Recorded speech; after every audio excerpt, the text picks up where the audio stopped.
CNN Bangla টিভির নিয়মিত আয়োজন পরিবর্তনে বাংলাদেশ স্বাগতম জানাচ্ছি। এবারের পর্বে দেখবেন গোপালগঞ্জ জেলার জনপ্রতিনিধি এবং ইউপি প্রশাসনিক কর্মকর্তারা বর্তমান পরিস্থিতি তুলে ধরে একান্ত সাক্ষাৎকারে বলেন। গোপালগঞ্জ জেলার জনপ্রতিনিধি এবং ইউপি প্রশাসনিক কর্মকর্তারা বর্তমান পরিস্থিতি তুলে ধরে একান্ত সাক্ষাৎকারে বলেন, ইউনিয়ন পরিষদের কার্যক্রম স্বাভাবিক রয়েছে। জন্ম নিবন্ধ, মৃত্যু নিবন্ধন সহ বিভিন্ন প্রকার ভাতা উন্নয়নমূলক কর্মকাণ্ড, সকল ধরনের সেবা চলমান রয়েছে এবং জনগণ সব ধরনের সেবা পাচ্ছে। সেবা পেতে কোনো প্রকার ভোগান্তি হচ্ছে না। আমার নাম আমিনুজ্জামান খান মিলন, 11 চেয়ারম্যান, 11 নং পিন্দুর ইউনিয়ন পরিষদ কোটালীপাড়া। আমাদের ইউনিয়ন পরিষদ নীতিমালা অনুযায়ী আমাদের যে কার্যক্রম আমরা পূর্বে যেভাবে করেছি, 5ই আগস্টের পূর্বে আমরা এখনও সেইভাবেই জনগণের সেবা করছি। আমাদের এখানে নিয়মিত জনগণ আসে এবং তাদের যে সেবা, আমরা প্রতিদিন সেবা তাদের জনগণের সেবা দিয়ে থাকি এবং সরকারি যে নিয়মকানুন, যে বরাদ্দ ইউনিয়নে আমরা হারাহারিভাবে সেভাবে পেয়ে থাকি, দেওয়ার চেষ্টা করি। আমি চেয়ারম্যান কাজুলিয়া ইউনিয়ন পরিষদ, 16 নং কাজুলিয়া ইউনিয়ন পরিষদ। মানুষজন যাহাতে তাদের সম্পূর্ণ সেবাগুলো পায়, শত প্রতিকূলতা সত্ত্বেও আমি কিন্তু এখানে নিয়মিত অফিস করে যাচ্ছি। আগের যে বরাদ্দগুলো ছিল তা আছে, যেটা আমরা আগে এমপি সাহেবের কাছ থেকে কিছু বরাদ্দ পাইতাম, ওইগুলো হয়তো এখন ডিসি স্যারের মহোদয়ের মাধ্যমেই হয়তো দিতেছে। আমরা যেটা পাইতেছি আগের বরাদ্দতে তো এখন কোনো পরিবর্তন আমাদের নাই। শিক্ষিতুনিয়া প্যানেল চেয়ারম্যান 7/1। আমাদের মূল যিনি চেয়ারম্যান, উনি এই চলমান রাষ্ট্রীয় যে পরিস্থিতি, এই পরিস্থিতির পরিপ্রেক্ষিতে উনি জেলবন্দি হয়, আমি তার জায়গায় ভারপ্রাপ্ত চেয়ারম্যানের দায়িত্ব পালন করছি। এই 7পাড় সমস্ত জনসাধারণের দৃষ্টি আকর্ষণ করছি, আমি অত্যন্ত ক্ষুদ্র মানুষ। আপনাদের ইউনিয়নবাসী বা আপনাদের সেবা করার মতন আমি যথেষ্ট যোগ্য নই। তারপরেও আমি যেহেতু আপনাদের সেবার দায় নিয়েছি, আমি আপনাদেরকে আন্তরিকভাবে আহ্বান করব এবং আপনাদেরকে সচেতন করার লক্ষ্যে আমি দুটি কথা বলবো। আমি বিগত 3 মাস পূর্বে যখন ইউনিয়ন পরিষদের দায়িত্ব নিই, তখন আমি জানতে পারি আমাদের ভাতা সংক্রান্ত কয়েকটি তথ্য। আমি এই অবধি 19টি বিধবা ভাতা দিতে সক্ষম হয়েছি, যা আপনাদের মতন সাধারণ মানুষ, হতদরিদ্র, তারা উপকৃত হবে।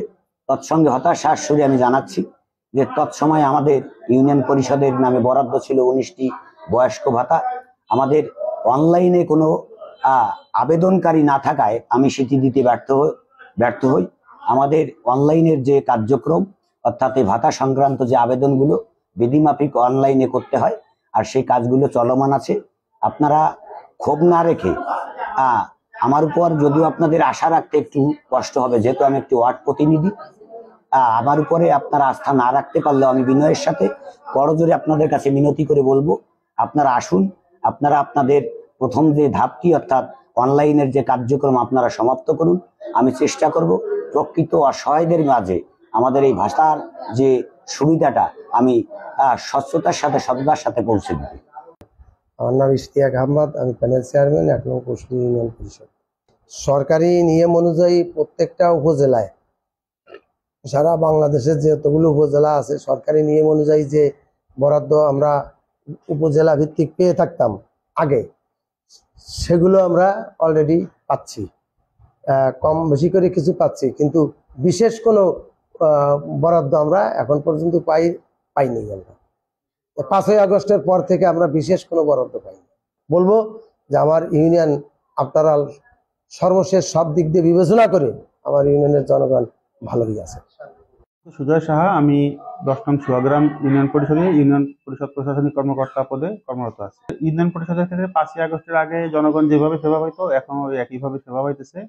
শুধু ভিডব্লিউবি কার্ডটা, যেটা জানুয়ারি মাস থেকে চলমান হওয়ার কথা ছিল, ওইটা একটু লেট হচ্ছে, বন্ধ হয়েছে এরকম কিছু না, লেট হচ্ছে, হয়তো তারা পাবে, এবং অন্যান্য সেবা অব্যাহত আছে। মোহাম্মদ মজুমদার, ইউনিয়ন প্রশাসনিক কর্মকর্তা, ডুমুরি ইউনিয়ন পরিষদ, চুনিপাড়া, গোপালগঞ্জ। আগস্টের পরের থেকে আপনার গ্রাম আদালতের বিষয়ে কার্যক্রমটা একটু জনগণ ও পরিষদের সাথে একটু দূরত্ব থাকে এবং এটা আসতেছে কম, এবং আমার মামলার সংখ্যাও খুব কম হচ্ছে। এটা উন্নয়ন প্রকল্পের বরাদ্দ আমাদের প্রথম কিস্তির দ্বিতীয় কিস্তি মিলে একটা প্রকল্প বরাদ্দ আছে, কাজটা চলমান আছে।